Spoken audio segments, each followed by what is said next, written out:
morning and welcome to Rise and 9, Monday, December 29th. We have special guest and Kristin's finishing something up. She'll be here in just a second. She's in the studio doing I hear her in the newsroom. Yes, she is. Yeah, you can come in. Right yeah, I said I would start and then I would switch mics with you. And we're like, all right. And as soon as you're like, let's do this, then you're ready. Here you go. Let's go. I'll move this way, and then you go that way. Okay, perfect. And then that way I can go that way. Round and round. So here, let me do this. This is why it's not professional. It's not actually on air. It's internet stream, so I can just hold it like this. Perfect. I love it. That's great. Yeah. Well, it's good we have you here because actually it's been a really busy morning with weather. There were 30, 40, 50 mile an hour wind gusts that kind of blew through the area, blowing and drifting snow. The good news is the winds are going to die down eventually, but it has just been a mess out there, especially in rural areas. I don't know if you had a chance to talk to any of your family up in northeast Iowa. Yeah, they said it was blowing just a lot of snow up there, and it sounds not so good. It seems like they got more snow than we did to it. Like the whole ground was covered. They're going to have to get the tractor out and get things moved around this morning. That's when you know it's enough snow when you get the tractor out and do it. But the good news is the winds will come down. We'll clear out. We're actually going to get some sunshine today. It's going to be cold. Temps are in the teens, and then single digits tonight, but sunnier skies tomorrow, and we'll have warmer weather to look forward to. Maybe a little snow for Christmas, or excuse me, New Year's Eve. Sorry, old habit. That already happened. New Year's Eve into early New Year's Day, but then warmer weather. So that's my portion of the show. I will yield my time to the representative from the left side of the anchor desk. There Thanks you go. for getting us started, Justin. Appreciate it.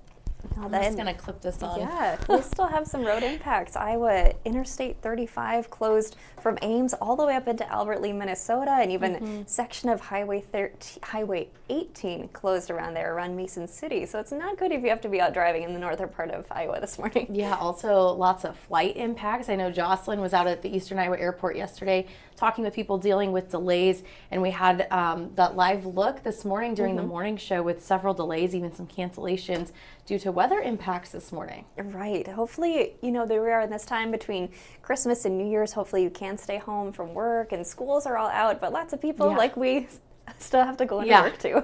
I know. Luckily, this did happen at a time where, like you mentioned, schools are out. Maybe a lot of people have time off work between Christmas and New Year's, so hopefully just less traffic in general. That always can help out. But yeah, just not great out there this morning. I even noticed in Cedar Rapids, First Avenue is such a well-traveled road, but because of those winds, it was so covered on the way in this morning. Right. We talked about that a little bit. Some of those north-south roads, like I-35, 150 around Independence, those always blow shut so quick just because the snow is blowing east to west or west-east or whichever way that is, not north and south, that it blows that road right up. But yeah, yesterday we were just seeing that rain come down and it was starting to puddle up in my backyard. I'm like, I hope this can dry out in time, because if that would have froze right away, that would have been so much worse. So happy that didn't happen. I know, me too. I was thinking the same thing because it was really wet outside in my neighborhood. I'm like, I hope it doesn't drop, quick enough that this is to freeze. But that wind was so loud overnight. It woke my son up 3 different times before I left. Just banging on the windows, and I could hear my neighbor's stuff blowing around. It's really loud. Up to 50-mile-an-hour wind gusts, but that is dropping throughout the day. And when that wind, even if we didn't have a lot of snow, it's just blowing it everywhere, making it hard to see. I almost got kind of dizzy on my drive into work on Highway 100 because it is just swirling in the road. It was swirling. Like trying to keep it between the yellow and the white lines. Yeah. And there's no traffic, which is good, but it is just a little bit harder to know where the road is at that point. It kind of looked like there was some kind of fancy fog machine on the ground too. But no, just that strong a wind. Yeah. And also happening today, National Guard soldier's funeral. This is for Staff Sergeant Edgar Torres Tovar. This is happening at 11 o'clock in Des Moines. He's one of the Iowa National Guardsmen who was killed in an ambush attack in Syria earlier this month. Yeah, on December 13th, that attack also killed Staff Sergeant Nate Howard of Marshalltown, and his funeral service was Saturday. Had a huge outpouring of support for that family at the Marshalltown High School. But today's service, the family is asking if you want to support them to show up in the processional. That will be from the church to the Iowa Veterans Cemetery after that service at 11. Yeah, it'll be a good turnout again today, I'm sure. Yeah, very hard there. Also today in Working, Iowa, I visited a family farm. This was a fun story. I really enjoyed this one. This is they're doing such a different thing that I've never really heard of before. Yes, no, and it's because it's not super common. So they're creating gluten-free beer. They're doing the entire process on the farm. I should mention this is in Cascade. It's called Crispy Boy Brewing. And so they're using millet. So they're growing millet. And then it just looks like birdseed, he described to me, but I saw a bag of it. Really interesting. They're malting it, everything there on the property. They built a whole building. They brought in all this equipment. Right. And they're turning it into gluten-free beer to hit this niche market for people who had celiac or just want a gluten-free option. And they're doing it. And this beer now is spreading to all kinds of local bars and restaurants. And I love what he said too about keeping it family focused, because that is the case for so many farms. So it's the same kind of idea, even though it's a completely different product they're growing. Yeah, I got there and he had his kids similar to my kids' ages, and it was so cool because they were inside the building where they're doing all of this, and they're just riding bikes around. They're spending time with mom and dad as they're working, and it just really kind of something that they're hoping they can pass down to their kids someday. So they're trying to kind of create that foundation. And this is actually the farm that the farmer grew up on. And now he has his family there and his wife. And something else too they're working on in Monticello is going to be a joint tap room for Crispy Boy Brewing, but then also a coffee shop. So they'll be able to reach people looking for coffee too. That's nice in Monticello. It's a big town, but not huge. It doesn't probably have a ton of options for things like that. Yeah, and the coffee will be called Sugar Bell Coffee. And one thing they mentioned too, you mentioned like options, is they're going to have an event space there too. They were telling me, there's not a lot of places for weddings out there in Monticello. So you could hold a wedding there. They're going to have this whole venue. So that's something that's in the works. But if you want to try Crispy Boy beer, I would check their Facebook page because they're constantly posting new places. I spoke with the head brewer. He takes this little travel keg around. This is kind of funny, yeah. Yeah, he just carries this little travel keg around. He can pour pints out of it.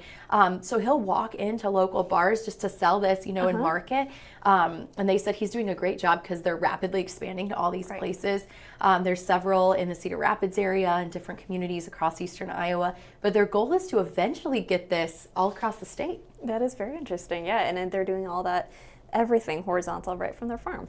I know, that was the part that was so unique. They said they believe they're the only ones doing this, is literally from scratch growing the crops and turning it all the way into beer without ever having left the farm. All local, just really neat story. It is very interesting. And we have a lot of focus on family when it is Christmas time. I know, yeah, I had such a good Christmas. It's always hard coming back the first day after a holiday, not because I don't love my job and love all of you here, but it's just, you get in a totally different routine. Like we're up so early during the work week, but being on Christmas I was gone 5 days, it's like, you completely change that routine. I'm sleeping in, I'm staying up later than I normally would be, just surrounded by family, and then it's just a quick wake up on Monday morning. Yeah, it was here working over Christmas, did have Christmas Day off, but yeah, it's never stops, right? Yeah, I know, but it was so good. I know, we saw my husband's family on actual Christmas Eve and Christmas Day, and then we saw my family the day after on the 26th.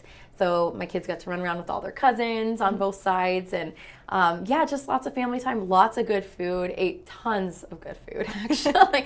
Still have lots of leftovers. Oh, the best part.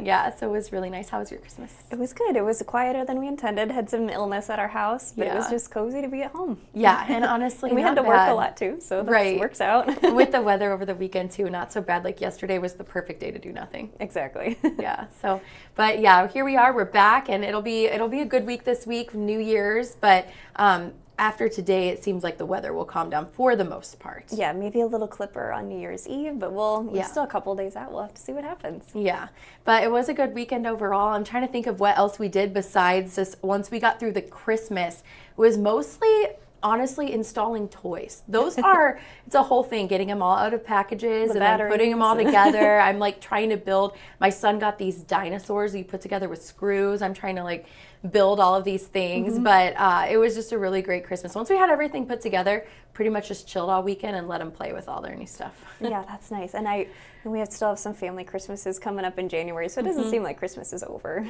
Yeah, it's nice when it can stretch out like that. And then, of course, you always got the New Year, so more to look forward to. Before we know it, it'll be Valentine's Day. Yeah, lots to enjoy before then, though. Thanks for joining us this morning on Rise and 9. Have a great day.